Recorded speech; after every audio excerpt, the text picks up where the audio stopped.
Hello, hello, hello. It is 12 noon. It is Wednesday, and I am here.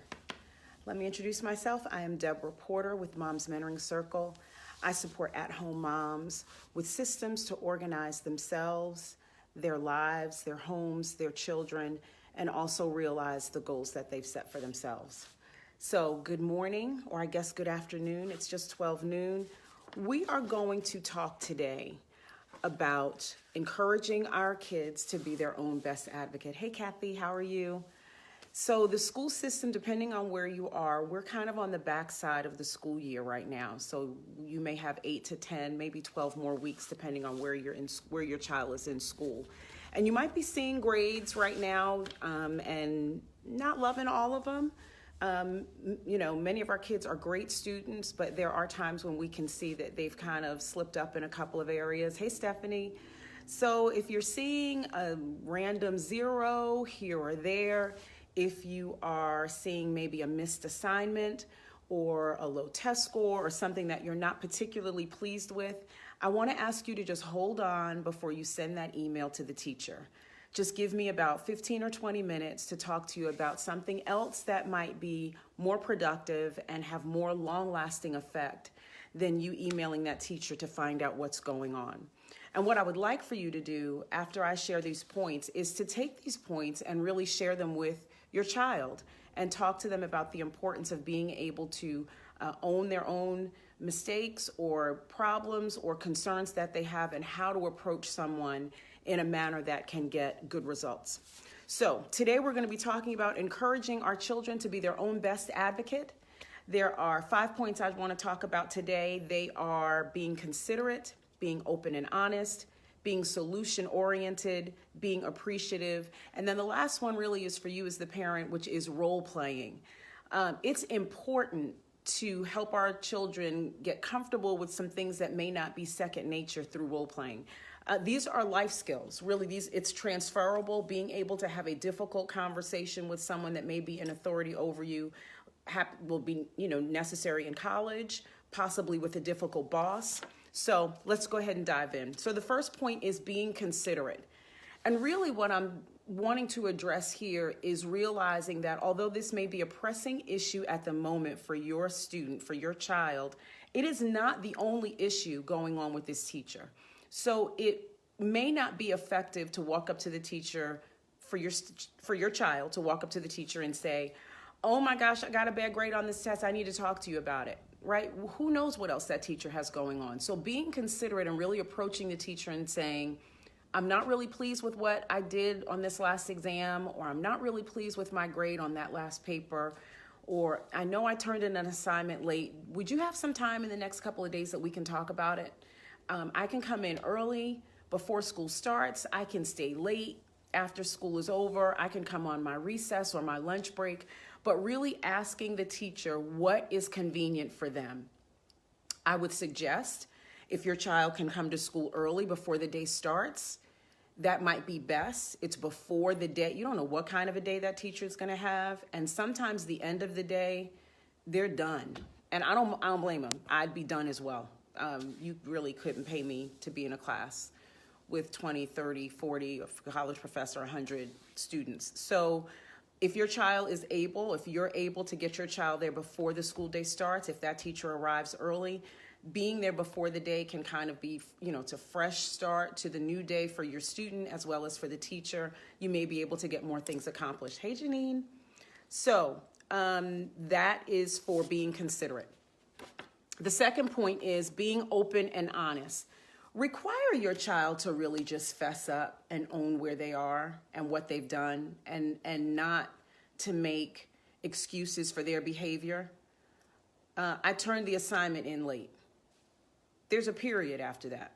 Not because my internet went down, not because my printer broke, because there are libraries everywhere, neighbors, not because my dog or, the excuses are not going to help the situation. If the teacher asks why, encourage your child to be honest about why they were late with that assignment, why they did so poorly on the exam, why they didn't even turn in the assignment.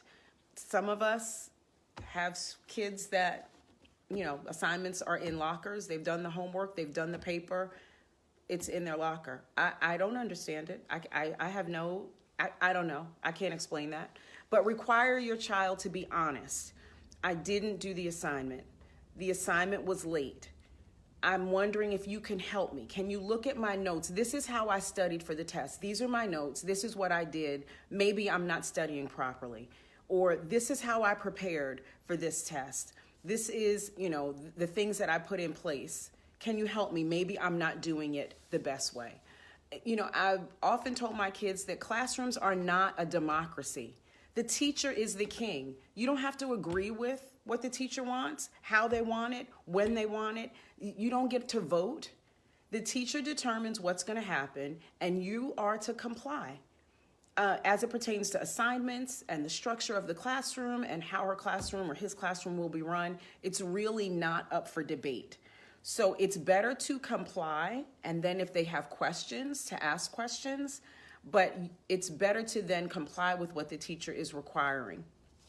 So the first one was being considerate. This point was being open and honest.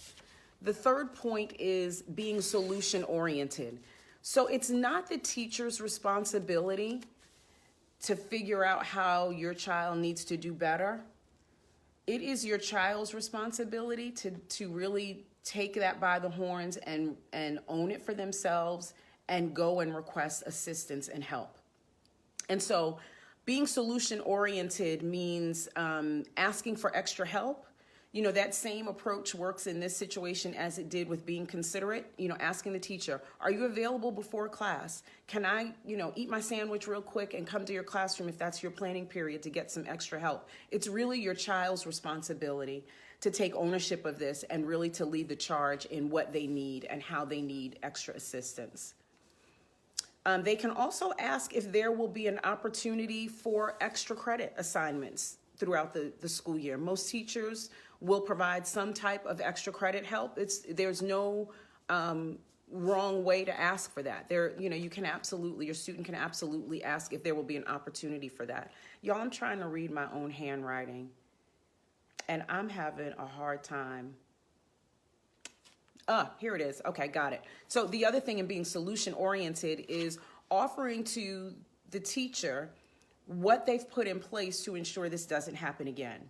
So if it's a bad grade that they're wanting to discuss, explain it to the teacher, well, this is what I did, but what I'm going to do next time, or what I've put in place now, or to keep from turning in a late assignment, I'm going to go to what the due date is and back it out. And every week, I now have on my calendar something I need to do to work on that assignment. But coming with just the problem and expecting the teacher to solve the problem will probably not get the best results. So we have being considerate. Number 2 was being open and honest. Number 3, being solution-oriented. Number 4 is being appreciative of the teacher's time. Now, I know a lot of people will say, well, that's their job. Their job is to be there for my child. Their job is, look, teachers are people. They have kids of their own. They have a husband or a spouse or a family and home of their own. They have their own parents. You don't know what that teacher is walking into that day.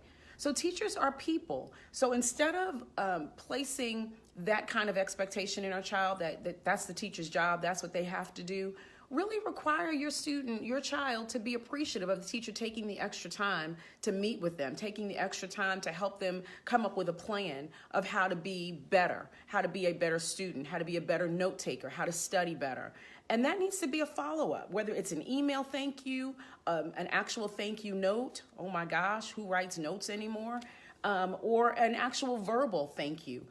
It should be second nature, and it's not anymore. So requiring our kids to be appreciative as opposed to entitled can help them go farther.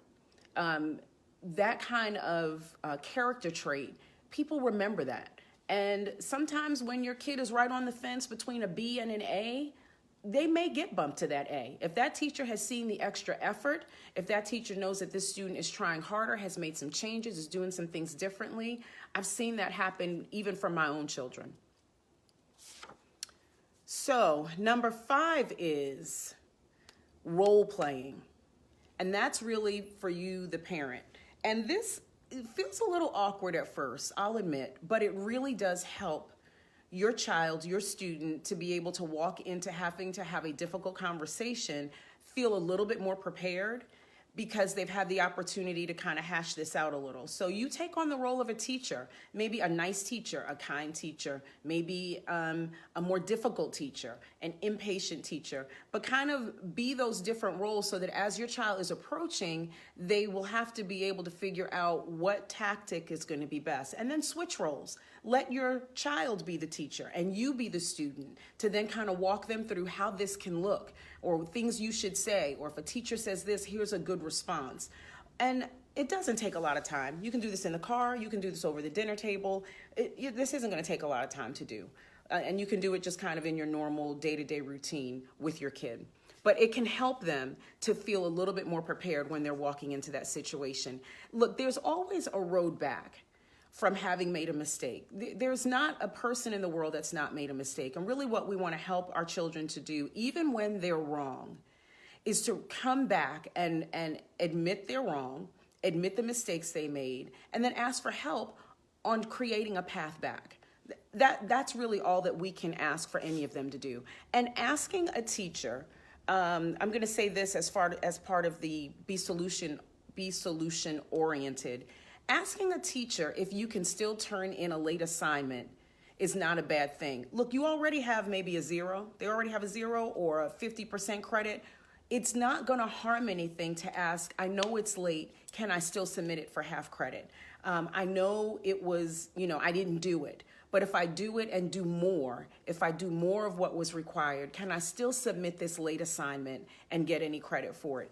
Doesn't hurt to ask. There are different types of, teachers are people, so they come with different types of attitudes, temperaments. We don't know what's going on in their personal lives. So walking through some of that with our kids can be very helpful. And this is important because it's a life skill.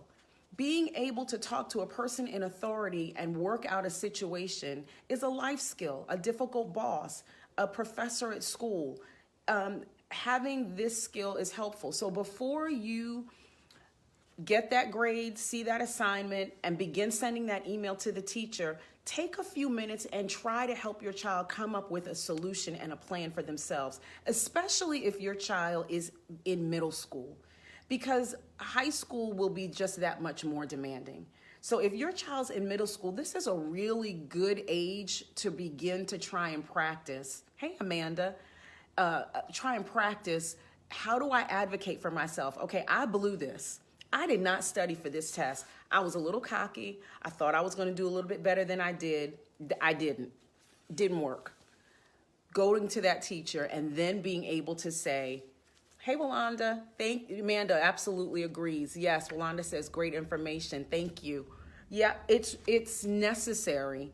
Because if they get this skill and if they exercise this muscle and they are able to do this, then their high school years are less stressful on you because they know how to advocate for themselves. And let's face it, even our straight A students sometimes kind of blank out, miss an assignment, senioritis, all kinds of things. So being able to help them walk through this in middle school can be very helpful. Hey, Yvonne. And what you're doing is you're really equipping them. This is a life skill. You're equipping them for things to come. So again, those 5 points were, let me find my sloppy notes that I can't read. Being considerate, being open and honest, being solution-oriented, being appreciative, and role-playing with your student. Role-playing helps for a lot of different situations and scenarios that they may come up against. But in this one in particular, it's helpful. So if you have any questions, I'm always here. You can put those questions right here in the comments. If any of this is really resonating with you, and if you really feel like I need more of this, I need more help, I'll be here every Wednesday at noon with some kind of tip to help you. But if there's more that you need, if there's something more specific you need for your situation, I'm going to put a link in the comments as well. And please reach out, and I would be more than happy to kind of walk through and talk through some of that with you if you need it. Amanda says, I always tell the boys, 10 numbers is worth one, 10 no's is worth one yes. Be persistent and self-advocate. Absolutely. Janine says, great advice. Going to add this to my toolkit. Awesome. Yvonne says, I'm sorry I missed this. I will go back and look at the video. Please, Yvonne, please go back and watch the replay. I just feel like there are so many children that we're seeing now because of social media that are so entitled, and they come to a situation feeling like it should always work in their favor, as opposed to really being willing to put in some work, admit some wrongs, and do some difficult stuff like changing and doing better. So hopefully these tips helped you. Again, I'll put a link down here. If you need any other assistance, if you think you need more specific information or help for your particular situation, please don't hesitate to click on that link. More than happy to help. I love coming in and being with you guys and seeing you guys on Wednesdays at noon. Have a great day, and we'll talk soon. Bye.